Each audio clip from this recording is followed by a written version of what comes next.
आ जाओ भाभी, आराम से। सुरेखा ये ले, नेक तो तूने मांगा ही नहीं। क्योंकि मुझे पता था कि आप मुझे बिना मांगे ही दे दोगे। अब भैया भाभी को अंदर ले आओ, आप दोनों फ्रेश हो जाओ, मैं नाश्ता भिजवाती हूँ। अरे तू भी थोड़ा आराम कर ले, हमारा नाश्ता पानी भाभी देख लेंगी। भाभी भाभी। अरे चुप हो जाओ भैया, दोनों भाभियां बहुत थक गई थी तो सो रही हैं। अच्छा, और तू नहीं थकी क्या? ओहो भैया, बस आप लोगों के लिए नाश्ता भिजवाकर मैं भी जा रही हूँ सोने। चलो अब आप यहाँ टाइम वेस्ट मत करो, जाओ भाभी को अंदर ले जाओ। सुरेखा के जिद करने पर विष्णु अपनी नई नवेली दुल्हन कविता को लेकर अपने कमरे में चला गया और सुरेखा उन दोनों के लिए नाश्ता तैयार करने लगी। और फिर कुछ घंटों के बाद बहुत बढ़िया नींद आई। सुरेखा एक कप चाय तो पिला दे। जी भाभी बस अभी लाई। रुको सुरेखा, चाय तो मैं भी लूंगी, पर साथ में खाने के लिए भी कुछ बना देना। वो क्या है ना, खाली चाय गैस बनाती है मुझे। जी भाभी। सुरेखा सारे काम निपटाकर थोड़ा आराम करने ही जा रही थी कि तभी उसकी दोनों बड़ी भाभियों ने उसे नए काम बता दिए, जिन्हें वो बेचारी बिना कुछ कहे चुपचाप करने चली गई। असल में सुरेखा के माता पिता जिंदा नहीं थे और अब उसकी जिम्मेदारी उसके 3 भाइयों जयेश, रमेश और विष्णु पर थी। और सुरेखा अपने तीनों भाइयों की लाडली थी, लेकिन उसकी दोनों बड़ी भाभियां एक नंबर की कामचोर थी, लेकिन दिमाग से बहुत चालाक थी। अपने पतियों के सामने तो वो सुरेखा को सिर आंखों पर बिठा कर रखती थी, लेकिन उनके इधर उधर होते ही उस पर ऑर्डर जमाना शुरू कर देती थी। सुरेखा ने कभी इसकी शिकायत नहीं की, क्योंकि वो नहीं चाहती थी कि उसकी वजह से घर में बवाल हो। लेकिन अब घर में एक और बहू थी। अरे दीदी, मुझे लगा आप सो रही होंगी। अब इस वक्त चाय कोई मेहमान आए क्या? नहीं नहीं, वो बड़ी और छोटी भाभी जग गई है ना, तो उनके लिए चाय बना रही हूँ। अच्छा वैसे हैं कहाँ भाभी? मेरी तो उनसे मुलाकात ही नहीं हुई। हाँ, वो आपसे शाम को मिलेंगी आपकी मुंह दिखाई के वक्त। ठीक है, लाइए मैं आपकी मदद कर देती हूँ। अरे नहीं भाभी, मैं कर लूंगी, आप जाकर आराम करो, और कुछ भी चाहिए हो तो मुझसे कहना। कविता ये देखकर हैरान थी कि घर की इकलौती बेटी काम पर काम किए जा रही है और दोनों भाभियों को अपने कमरे से निकलने तक की फुर्सत नहीं है। लेकिन फिलहाल वो भी चुप रही। और फिर शाम को। बिल्कुल सही कहा आंटी, बस इस हीरे को तराशने का काम अब हमें करना है। सही कहा भाभी। अब वैसे कविता तुम किसी बात की चिंता मत करना, जैसा हम कहें बस वैसा ही करती जाना। क्यों भाई, तुम दोनों क्या इसकी सास हो? सास नहीं पर हम जेठानियां तो है ना इसकी। इस घर के तौर तरीके तो हम ही सिखाएंगे ना इसे। पहले खुद तो सीख लो तौर तरीके, फिर इसे सिखाना।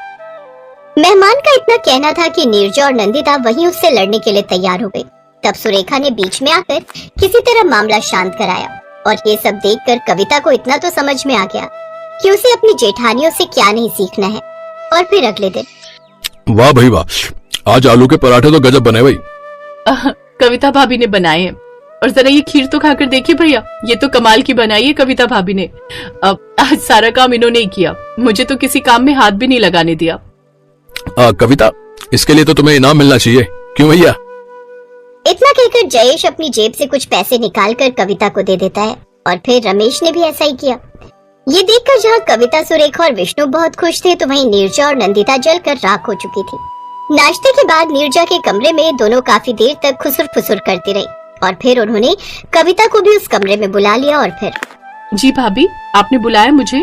हाँ कविता, कुछ बात करनी है तुमसे। वैसे कुछ समझाना था, अगर तुम समझना चाहो तो। कहिए ना भाभी। कविता, तुम घर के कामों में जरूरत से ज्यादा ही लग रही हो। इतना परेशान होने की जरूरत नहीं है, सुरेखा सब अच्छे से कर लेती है।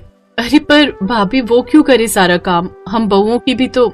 अब हमें गलत मत समझो कविता, हम ये सब सुरेखा की भलाई के लिए कर रही हैं। तुमने देखा तो है, सुरेखा दिखने में ज्यादा सुंदर तो है नहीं। अब ऐसे में अगर घर के कामकाज भी अच्छे से नहीं सीखेगी तब तो होने से रहा उसका ब्याह। हाँ और नहीं तो क्या, तीनों भाई पिछले 4 सालों से जी जान से कोशिश कर रहे हैं। उसके दहेज पर सब कुछ लुटाने को तैयार है, पर बावजूद इसके एक भी जगह बात नहीं बनी। तब हमने सोचा कि रंग रूप से ना सही, पर हो सकता है कि गुणों से ही अपनी सुरेखा के भाग खुल जाए और कोई उसे पसंद कर ले। पर भाभी, अरे तुम ज्यादा दिमाग मत लगाओ कविता, हमने कहा ना कि इसी में सबकी भलाई है। और सुनो, सुरेखा के भाइयों के सामने ये जाहिर मत करना कभी। असल में तीनों भाइयों के दिमाग में हमारे सास ससुर एक फितूर भर कर गए हैं कि सुरेखा के पैर बड़े शुभ हैं। अरे अगर इतनी ही खुशकिस्मत होती तो अब तक ससुराल ना पहुंच गई होती, अपने यहाँ मायके में ही पड़ी रहती क्या?